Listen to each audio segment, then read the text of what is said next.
प्राणायाम, जो योग का एक महत्वपूर्ण अंग है, न केवल शारीरिक स्वास्थ्य को बेहतर बनाने में सहायक है, बल्कि मस्तिष्क और मन को भी गहराई से प्रभावित करता है।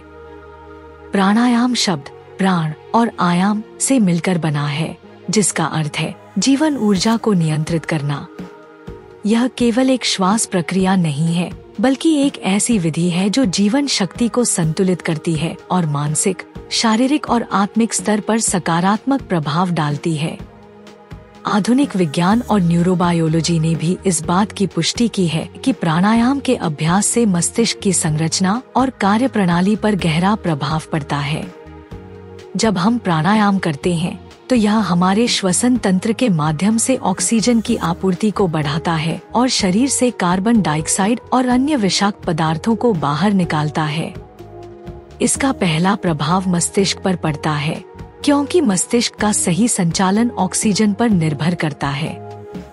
धीमी और गहरी श्वास मस्तिष्क के पैरासिम्पैथेटिक नर्वस सिस्टम को सक्रिय करती है, जिससे तनाव और चिंता में कमी आती है।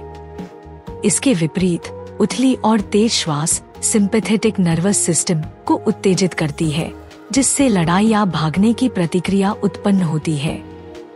प्राचीन ग्रंथ जैसे पतंजलि योग सूत्र और हठ योग प्रदीपिका बताते हैं कि प्राणायाम से मन को शांत किया जा सकता है और इसे उच्च चेतना की ओर ले जाया जा सकता है।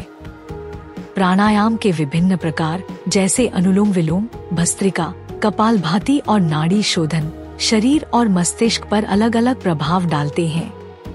अनुलोम विलोम से नाड़ी तंत्र संतुलित होता है और मस्तिष्क के दोनों गोलार्ध हेमिस्फीयर का समन्वय बढ़ता है।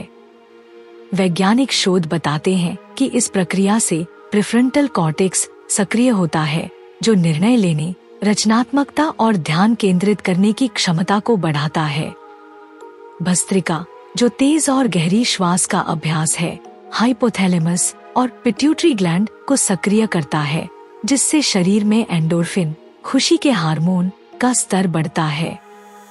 कपालभाति, जो पेट की मांसपेशियों और फेफड़ों को उत्तेजित करता है, मस्तिष्क में रक्त प्रवाह को बढ़ाता है और एमिगडाला की गतिविधि को नियंत्रित करता है।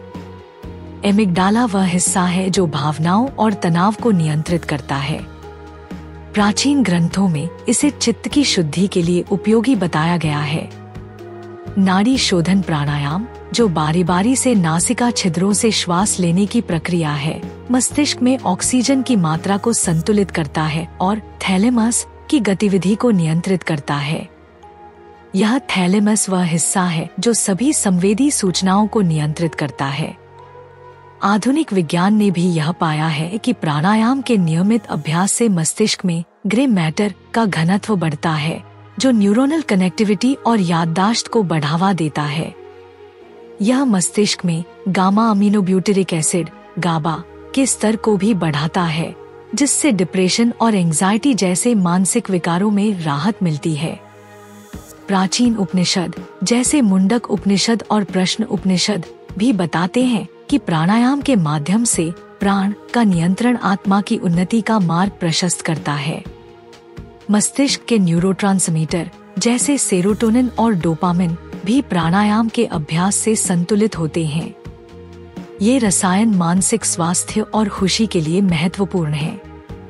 जब हम गहरी और ध्यानपूर्ण श्वास लेते हैं तो यह वेगस नर्व को उत्तेजित करता है, जिससे शरीर में सूजन कम होती है और इम्यून सिस्टम मजबूत होता है।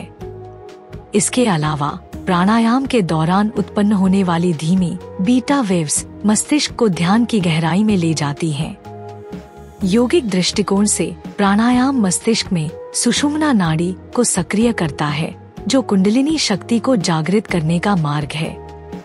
कुंडलिनी, जो हमारी मूलभूत ऊर्जा है, मस्तिष्क में उच्च चेतना की ओर ले जाती है। जब यह ऊर्जा सहस्रार चक्र तक पहुंचती है तो व्यक्ति को अद्वितीय आनंद और शांति का अनुभव होता है।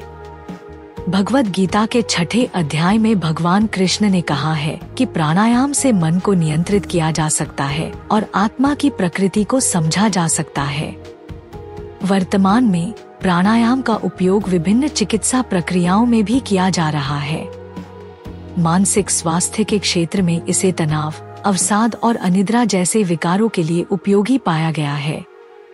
दिलचस्प बात यह है कि प्राचीन भारतीय ऋषियों ने हजारों साल पहले यह समझ लिया था कि श्वास केवल जीवन का आधार नहीं है, बल्कि यह चेतना के गहरे आयामों तक पहुंचने का साधन भी है।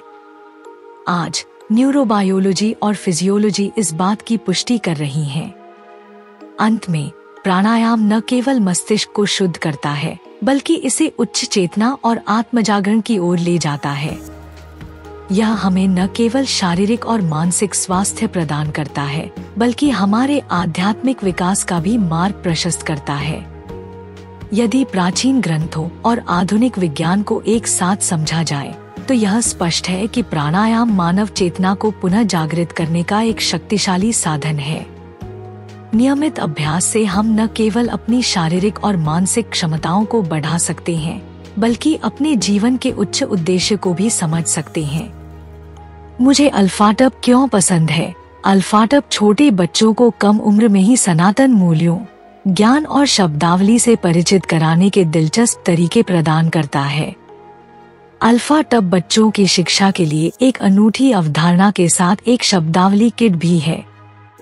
यह स्कूलों में भी एक बेहतरीन किट के रूप में काम कर सकता है। माता पिता अल्फाटब मोबाइल ऐप का उपयोग करके बहुत सारे टब शीट और टब कार्ड बना सकते हैं और अल्फाटब का उपयोग करके मजेदार गेम के माध्यम से अपने बच्चों के साथ जुड़ सकते हैं। मैंने अल्फाटब ऐप का उपयोग किया है और वीडियो में दिखाए अनुसार टब कार्ड बनाए हैं। जब मैंने पहली बार अल्फाटब देखा तो मुझे पता था कि मेरे भतीजे और भतीजी इसे पसंद करेंगे। यह बच्चों के अनुकूल सामग्री से बना है, बहुत अच्छी गुणवत्ता वाला है, टूटने वाला नहीं है और लंबे समय तक चलेगा। मेरे प्रोमो कोड सनातन से 20% छूट प्राप्त करें। लिंक विवरण में है। यह हमारा सौभाग्य है कि हम अपने सनातन धर्म के ऐसे अद्भुत ज्ञान को फैलाने में सक्षम हैं। हम चाहते हैं कि आप अधिक से अधिक लोगों तक पहुंचने में आपकी मदद करें, ताकि वे हमारे धर्म के बारे में जान सकें। हमारा आपसे अनुरोध है कि हमारे वीडियो को अधिक से अधिक लोगों तक साझा करें। कृपया हमारे अन्य वीडियो देखें। सनातन इतिहास के अधिक वीडियो के लिए सनातन संसार आई की सदस्यता लें।